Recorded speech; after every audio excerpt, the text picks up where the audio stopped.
Hey, everyone. Welcome to What the Hell. I think the funniest part of putting these episodes together is finding the titles that coincide with these stories. They're really fun. What's your first title? Woman arrested at Atlanta airport for spraying fire extinguisher at employees. Okay, Ohio people, this one's for you. An Ohio woman was arrested Tuesday after she assaulted flight attendants and police officers with a fire extinguisher at Hartsfield-Jackson Atlanta International Airport.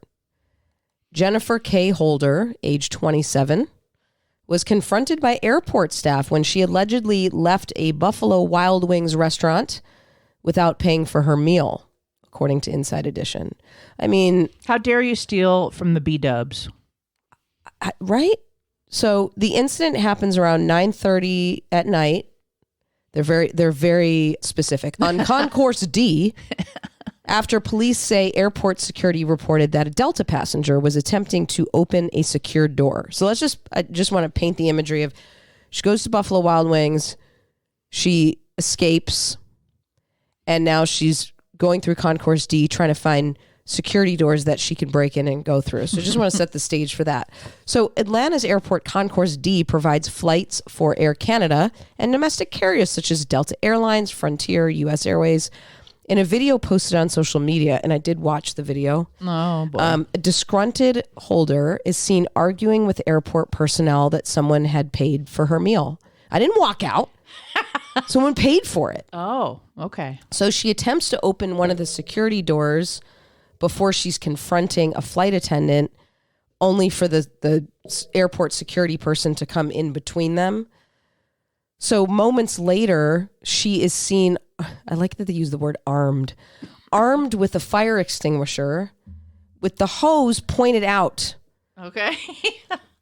All of these innocent travelers are starting to come forward, and they're trying to avoid her because she's like, it's like someone going in and looks crazy, and I'm shooting sure. a place up, but with a fire extinguisher. They said, who hastily tried to avoid the crazed woman. So as another airport staff member approaches her from behind, she just fires this shit. She sprays the worker with a burst of chemicals in the face. Oh. The 3 flight attendants experience respiratory discomfort. You think? Right. It's like putting your mouth on the hose of a fire extinguisher, just inhaling. Unbelievable. But they were cleared by emergency. They were okay. If you look up the video, she's literally just blowing the shit out of people. Okay? No. You can see dozens of children running from her. Oh my God. So she's just like, she's Armed. Yeah, like a Ghostbuster with this thing just blowing people, right? And there's all that white shit coming out everywhere. All Yeah, the foam. it's everywhere. So officers attempt to make contact with her, but naturally she was non-compliant and sprays the officers with the extinguisher. So now she's turning it on the officers. So the police say that she continues to, quote unquote, behave erratically and combative by spitting and kicking at officers. So she's blowing the shit out of them. Then she stops to spit on them, kick them, blow them up some more. They finally get her into custody. She's evaluated for minor injuries. She's taken to Clayton County Jail. The Ohioan, they call her, faces charges of obstructing law enforcement officers, 2 counts of simple assault, and 3 counts of simple battery. I love that she's like, turns into Jean-Claude Van Damme. Yeah. Yeah. She's got the fire extinguisher. Kids are like screaming and running from her. She's kicking, she's spitting, she's biting. Then she turns on the extinguisher again. Wow. And keeps that's something. Just to see that in an airport. No, that would be scary. Those things are loud. In real life, it would be really scary, but in a video, it's hilarious. You're like, no one wants to get hit by that. No.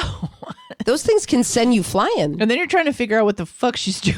Like, what's her problem? Just pay for your food. It was just B-dubs. It was just chicken wings. Oh. But she didn't have the money. She had to escalate it. She had to escalate it. She did. Shame, you know? The spitting and the kicking part.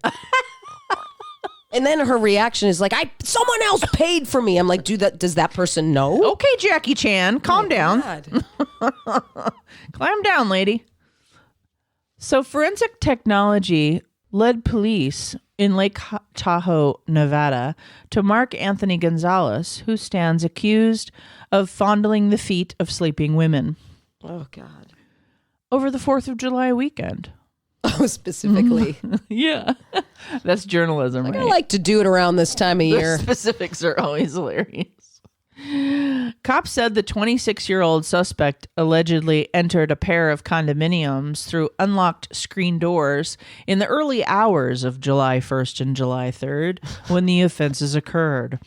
Once inside, he positioned himself at the foot of the bed and rubbed the feet of 2 separate adult females, the Douglas County Sheriff Office reports. Each female awoke from their sleep as the subject was rubbing their feet. Hold on. We are laughing at this. We are. But how fucking terrified would you be? Like, who are you? You're rubbing. Oh, get out. Gonzalez was apprehended in his California home Tuesday, roughly 30 miles from where he's accused of battery and burglary, because Oh my God, he traveled far. rubbing a stranger's feet is actually battery. He went on a journey. Both victims told police they awoke to being touched by the suspect, who fled when confronted. I want to know how the fuck they got this guy. Like, how do they know? But there are pictures, like, of him. Oh my God, can you imagine? Hold on. Can you imagine what the illustrations are? It's like a man with a feather, you know, like at the base of someone's foot. Like, just so ridiculous. I think it was using his hands, which is gross. But anyway, Douglas County investigators learned Gonzalez was known to local law enforcement in Atwater, California. So they knew who the guy was. He's in Atwater. They were like, we know the guy you're talking I about. hope he doesn't come to my house. Atwater's not that far. He lives and is suspected of crimes including shockingly, the theft of women's shoes, trespassing, and sexual self-gratification during some of these incidents. Do you think he tickles the shoes too? I do. Actually, you don't want to know what I think he does with the shoes. Oh no, I know exactly. Yep. I know. Our listeners may not have clued into that, but I sure did. Yep. Law enforcement officials from California and Nevada participated in arresting Gonzalez, whose crimes were, quote unquote, escalating in nature. In other words, these women said what happened, and the local cops went, "Yeah, we know who you're talking about." Like, Yep. they're expecting to extradite the suspect, who's being held on $50,000 with a bail in California jail.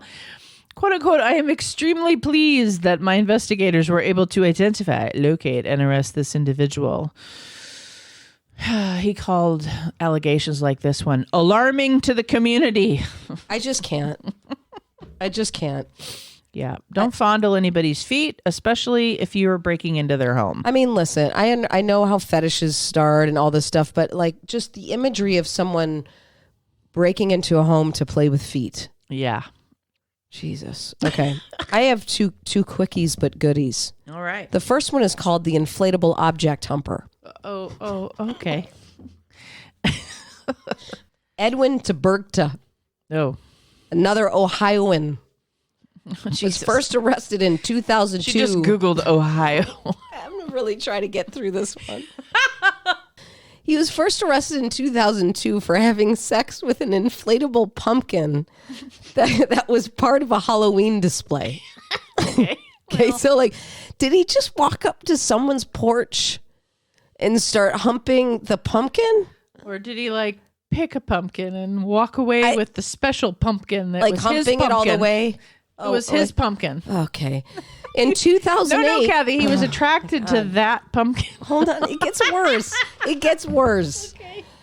In 2008, he's convicted again of public indecency for an unknown crime and receives 5 years of community control, also known as house arrest. However, he must have been pissed at that because things only get worse. And in August of 2011, he steals an inflatable pink pool raft from one of his neighbors. He goes to an alley and then proceeds to have relations with it in the alley. He's humping the pool raft in an alley. So when people think they're going to get assaulted in an alley, you don't have to worry. It's actually pool rafts. He brought his own inanimate victim. The neighbor calls the police.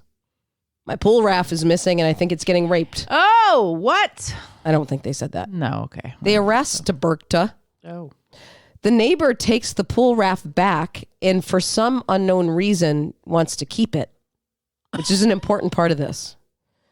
On July 15, 2013, it's like every couple of years he gets an itch. The temptation becomes too much for Taberta, and he again steals the exact same pink raft. If only this neighbor would just thrown it out. He was in love with this raft. He tries to make sweet, sweet love to it. This time he does it in the middle of the day while children are in the area. He's arrested and pleads guilty, receives 11 months in prison. He apologizes in court and said, I'm ready to turn my life around. It is not known if the neighbor then threw out the raft this time, but my God, let's hope so if there's anything left of this raft. So from the minute you said it was a raft, because we know that people can fall in love with inanimate objects. Yes. It's a philia. Yeah. But this gives, you can have relationships with it. Yeah, It's I inflatable. understand. My issue is that I've obviously touched an inflatable raft before, and it's not like a smooth surface. I was imagining chafing and pain. So obviously sure. that's part of it. I mean, there are different inflatable rafts. All right. I don't think it is ironic that it was pink. No. Okay. No. So here's the second one for you. The Akron serial pooper. Are you in the Ohio? I just went down a rabbit hole. I see this. Starting in May 2012, police in Akron, Ohio. You Ohioans need to get your shit together. No pun intended. No, boy. They get reports that someone had defecated on people's cars. Okay. Sometimes the feces was smeared on the hood, while other times the pooper did his business on the door handle. The pooper. I mean, you gotta like angle up and kind of sit on the like. He's got to You be have to have a tall, very small butt too. And like yes. usually your cheeks get in the way. right? And kind of tall. Because I'm thinking if someone were to ask me to do that, you wouldn't be able. I to, need a step stool Yeah. to poop on the handle. which we can accommodate. Then I have an accomplice. Yeah. Okay. So if a person's unlucky enough to leave their car unlocked, the unidentified defecator would leave the owner's an unwanted poop on the seat. the defecator, the pooper, the defecator. So overall, 19 people made reports to the police. He was just going at it. However, the reports were almost always made after the victim's car had been targeted repeatedly. So they're like, okay, man, The first time they just didn't this say is anything. the fifth time he has shit on my door handle. I'm done. That's enough. I was okay with the first 3 times. So, well, example, one woman's car was hit 6 different times. She didn't say anything? Not till the 6th time. I guess we just don't want to go to the police and say, hello, someone's defecated on my car. Because the cops are going to go, Maybe so? she thought they were 6 different people. She just happened to have bad luck. I don't know. So the police believe that there could be even more incidents that weren't reported. So in March 2015, one victim sets up a camera to take a picture every 12 seconds. He finally snaps a picture of a man with his bare buttocks hanging over the hood of the car. And with the picture, they're hoping they will soon have a suspect in custody. You think? Oh my God. Ohio. It just goes to show you that it's not just Florida. That's true. You know, that we all have our ills in every state. I'm going to continue along with my burglar thing. Okay. An alleged burglar was charged after breaking into an Ohio woman's apartment. Ohio. No, Iowa. Sorry. Sorry. I just have that sticking in your I head. said Ohio because I'm thinking all the crime happens there. After breaking into an Iowa woman's apartment, staring at her while she slept, and hanging around for 30 minutes before absconding with a pair of socks. He just broke in to stare at her, really, Yes, he did. and take her socks. Yes, he Home did. security video, Take her socks. which there's a picture of, shows the 23-year-old suspect. You see how the last guy was 26? This I see guy's it. 23. I see it. Identified Monday by Law and Order as Dan Abimana, hovering over the victim before wandering about the Iowa home around 3:30 a.m. This is the fucking freaky part, right? Like, these dudes just come in your just house show and just up. like, they're just in your home, like hanging out, stealing a sock. Jesus. During his uninvited visit, Stealing a sock. he reportedly had a drink, used the victim's bathroom, put on a pair of socks he found in the unit, and rearranged the woman's shoe collection. What is it with the socks and the shoes this I know. time? I just had a couple of those. So he's charged with burglary and trespassing. Quote unquote, I have trouble sleeping. I constantly wake up at night and look around to see if anyone is in my room, she said in a video posted Monday. It's really affected me. I want to see some justice. That's my main goal. Well, this isn't any cure for insomnia because now the woman's never going to fucking sleep again. That's right. The victim said she's saying that's her trauma, is now she doesn't sleep. The victim said the intruder left a note that was largely incomprehensible, other than mentioning while you were sleeping more than once. That woman, who said she lives alone, claimed she's taken new security measures but declined to give any specifics. I would hope not. The suspect reportedly turned himself into police after seeing the video of him wandering through the victim's home. Okay. Wow. Des Moines, Iowa news station KCII reported earlier in the month the suspect entered 2 apartments that night. He was seemingly caught on video inside the women's unit. He reportedly left after being confronted by other residents. One witness said he entered the building barefoot.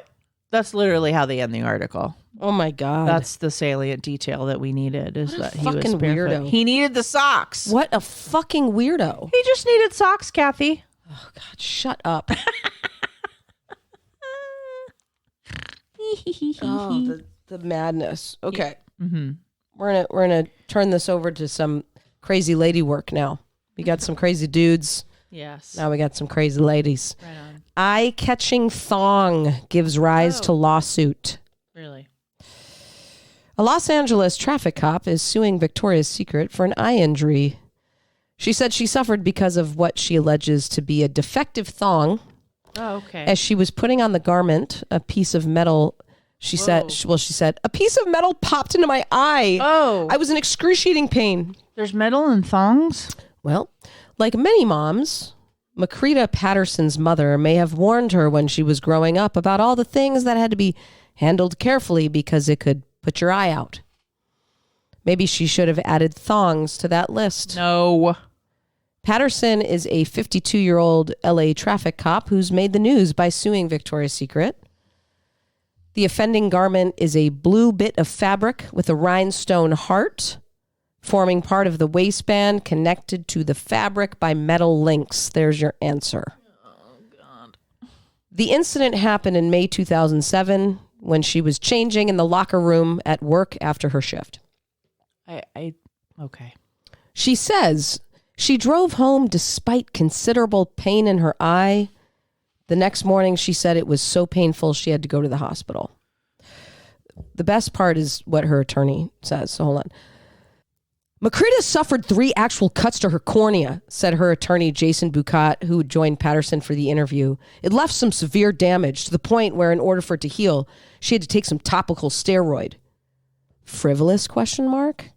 Bucat displayed a rare ability to make talking about a thong sound as exciting as a scholarly discussion of pea gravel.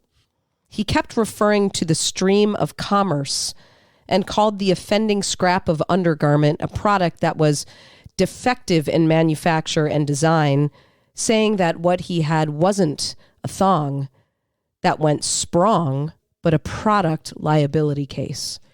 You know, lawyers are never want for the dramatical. This is the best part of the story, is how deep this attorney went. Yeah. So Vieira pointed out that many Americans would consider the case to be frivolous, especially as Patterson admits to wearing the thong at least twice before having laundered it. There are people, I guarantee, who are watching this right now, and they're rolling their eyes, and they're screaming at the TV, and they're saying, this is ridiculous. This is what's wrong with this country, that these crazy lawsuits come into play, she told Bucat. The attorney didn't flinch. Victoria's Secret does have its angels, but as we say, the devil is in the details, he replied. And the details here will be definitely to show that there's a defective product, both in its design and its manufacture. Yes, ma'am. Can you imagine sitting in that courtroom? No. I mean, I'd be laughing. Well, yeah. I mean, the offending thong is what I'd like them to call it. The defective thong. Yeah. The pointy thong. Yeah. The dysfunctional thong. That's right. Thong to thong thong. Thong to thong thong thong. All right, we're moving into fast food because I have a couple of fast food. Because, recently released video shows a Houston Jack in the Box, we're on to Texas now, Okay. employee shooting at customers in the restaurant's drive-thru, purportedly as an argument over missing curly fries escalated. People get real pissed in these drive-thrus. Like, give me my fucking food, basically. The video was released this week as part of a lawsuit filed by Anthony Ramos against the fast food franchise in 2022 after attorney Randall Callanan made a discovery request. Ramos stopped at the eatery after picking up his pregnant wife and 6-year-old daughter from Houston's Bush International Airport in March of 2021. After paying for a combo meal, the family did not receive the curly fries I'd be pissed too. that were ordered, according to the lawsuit. In the video, employee Alania Fantasia Ford hands Ramos, who was driving the car, a bag of food before they begin to argue. Ford then closes the drive-thru window and walks away. She returns and they argue more before she closes the window again. She turns away from the Ford, pulls a handgun out of her pocket and checks it before putting it back into her pocket. It's all in the video. When a second employee starts speaking to Ramos, Ford returns and throws ice, ketchup, and other items at him. He just wants his curly fries. Ramos throws a drink cup at the window. Ford then fires several times as Ramos speeds away. Okay, so the fast food employee was trying to shoot the customer for arguing with her about my God. curly fries. There were no reported injuries. Jack in the Box needs to do a background checks on employees so as not to expose their customers to someone who would attempt to kill them. These rage cases are getting out of hand in Houston. This is like an epidemic? Apparently. Is it just for curly fries? Yes. The family sued the restaurant chain for negligence in September 22, seeking $1 million in damages. The restaurant previously said it has no control over and is not legally responsible for third parties like Ford, their own employee. God. Ford was charged with aggravated assault with a deadly weapon before reaching a plea deal for 1 count of deadly conduct, for which she received a deferred sentence adjudication. Ford's boyfriend, Kevin Theriot, was also arrested on suspicion that he tried to hide the gun at Ford's request. It became a whole heist thing. We could have lost anybody's lives over some curly fries. I'll tell you what, some of these drive-through stories, like with the McDonald's coffee and people hangry comes with a whole other, and then that person was like, don't fuck with my job. You're telling me I didn't put your curly fries in? I will knock you out. She was having a day. Seriously. Let me tell you all something right now. Okay, because I used to work in the food industry. Don't fuck with people who fuck with your food. They will fuck you. Yeah. And not in a good way. No, I always get told like, oh, don't send it back. Don't piss them don't off. do this. And I'm like, I'm not pissing them off. I just wanted That's not what I mean. Scrambled instead of whatever. I'm talking about people who have because if you're a server and someone is nice to you and sends it back to the kitchen, most oftentimes the kitchen will be like, hey, do you mind? Or the server will say that. Yeah. But if you're an asshole to the server, the server's going to say some shit to that cook, and the cook is going to do something nice. I know. That's why people get afraid when if my food is wrong and I send something back. But this is what happened. He just didn't get his curly fries. So if I don't get my fries at the window, I'm going to say, hey, I don't see my curly fries. Can I have my curly fries? And she just she lost it. Rips out the Glock and goes after him. She's like, here's a curly fry, and puts it right in his face. That's about him. I think it's definitely about her. Not in that case. But that's just cautionary tale there. All right, so I have another cautionary tale. I'm just going to loop this other fast food story in. An angry Ohio, my God, woman who threw a burrito bowl at a Chipotle manager was sentenced by a judge to serve 2 months working in a fast food joint. That's her sentence. I kind of like that. That's why I like the story. Kind of love that judge. Yeah. According to Cleveland.com, Municipal Court Judge Timothy Gilligan told Rosemary Hain she could either spend 3 months behind bars for assaulting the worker, or she could spend 1 month in jail in addition to 2 months of working 20 hours a week in her victim's shoes.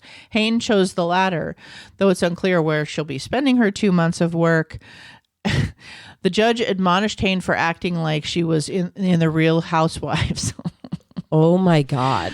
The judge went a little off there, but I still like it. You didn't get your burrito bowl the way you like it, and this is how you respond, Gilligan asked. The defendant reportedly apologized for her behavior, which was triggered by the appearance of her food. Gilligan suggested Hain won't like the look of jailhouse cuisine either. I think she'll be throwing it around in there too. I would love to see the transcripts, because it sounds like the judge was really giving her some shit. The manager victimized in the incident reportedly remade the victim's burrito bowl to meet her expectations, but still wound up wearing the hurled entree. Cops said she was covered in fast food and food sauce and had a red mark where she had been hit. The victim was said to have been rattled by the September encounter, but declined medical assistance. Rattled. Yeah. She's like, I'm good though. I don't need, no, ma'am, we can take you in. No, I'm fine. Just I'm good. It crazy hurt my bitch out of here. face, Yeah. I have Jesus. seeds all over my face. People get real mad with food. Yeah. But now she has to work in a fast food joint. I love it. Yeah, me too. I have one really quick last one, unless you have another one. No, go ahead. Okay. By the way, the funniest pictures and videos from this. Woman gets pulled over for a DUI after driving a motorized toy truck. This video is amazing. The toy truck is actually pulled up like on the side of the road like a real car. Like, bloop, bloop, like, ma'am, right? Yeah. So this one's South Carolina. She avoids a DUI because of her unconventional ride, a motorized toy truck. You think? So imagine a grown-ass woman sitting in this little thing she can't even fit in. 25 years old, Megan Holman. She's riding in a silver Power Wheels truck about a mile from her home. The state newspaper reports this. So Holman appears to be under the influence of a narcotic or drug while she drove onto the road. They find her cruising along in this motorized toy truck, which can hit about 5 miles per hour. They receive a call about a suspicious woman. Holman tells police she rode the toy truck as part of a scavenger hunt. The state reports. In the incident report, officers wrote, she wanted to be a professional wrestler like her father, and this was how to do it. I don't even know what that means. Because professional wrestlers drive toy trucks? And then it says information on her father was not noted in the incident report. Oh, great. So then they arrest her. They charge her with public intoxication, according to local media reports. Holman's released the same day on a personal recognizance bond. Imagine she's like, leave me alone. It's going like 5 miles per hour. And they're like, I'm still like, what's you the need problem? to pull the toy truck over. Is it because she's blocking traffic? Well, I mean, she was driving recklessly. drunk 5 miles an 5 hour miles in per a hour, toy and truck. then trying to get on the actual road Yeah, with I think they were trying to stop her for her own safety. it, or creating traffic. Yeah, I mean, there was probably traffic and people honking, but also she could have dear God. died if she got on the roadway, like the actual highway or something. I love these. It's awesome. Thank you so much for listening to this episode of Terror Talk. My name is Shannon. And I'm Kathy. Sleep safe, everyone.